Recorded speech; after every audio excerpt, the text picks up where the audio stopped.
बिस्मिल्लाहिर्रहमानिर्रहीम। अस्सलाम वालेकुम। मैं हूं मोहम्मद नासिर उपल और आप देख रहे हैं उपल न्यूज़।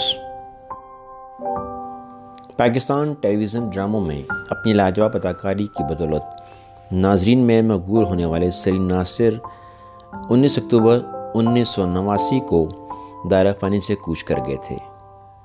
पाकिस्तान टेलीविज़न के नामवर फ़नकार मरहूम सलीम नासिर 15 नवंबर 1944 को भारत के शहर नागपुर में पैदा हुए और क़याम पाकिस्तान के बाद अपने ख़ानदान के साथ हिजरत करके कराची आ गए। सलीम नासिर ने अपनी फ़नी ज़िंदगी का आगाज़ पाकिस्तान टेलीविज़न के लाहौर मरकज़ के एक ड्रामे लैंप पोस्ट से किया था और कुछ ही अरसे बाद सलीम नासिर कराची मुंतकिल हो गए। कराची में उन्होंने कराची टेलीविज़न स्टेशन से छोटी स्क्रीन से मुख्तलिफ़ किरदार अदा किए, जिनमें इनके संजीदा और मज़ाहिर अंदाज़ को नाज़रीन ने बेहद पसंद किया।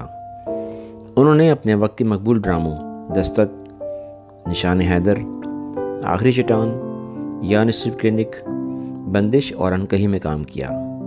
जबकि अनवर मकसूद का तहरीर करदा ड्रामा आंगन टेढ़ा वो ड्रामा था जिसमें इनके किरदार को इन्होंने अमर कर दिया।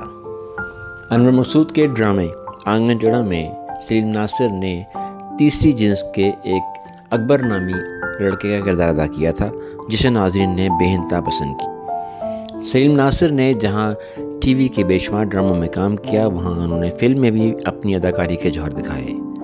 इनकी आला फ़नी खिदमात पर हुकूमत ने उसने कारकर्दगी के अवार्ड से भी नवाजा गया। सलीम नासिर कराची में डिफेंस सोसाइटी कब्रिस्तान में आसूदा खाक हैं। टेलीविज़न के इस अदीम अदाकार की 19 अक्टूबर को बरसी मनाई जाती है। आप देख रहे हैं उपल न्यूज़। हमारे चैनल को सब्सक्राइब कीजिए, लाइक और शेयर करना मत भूलिए ताकि हर नई आने वाली वीडियो आप तक पहुंच सके।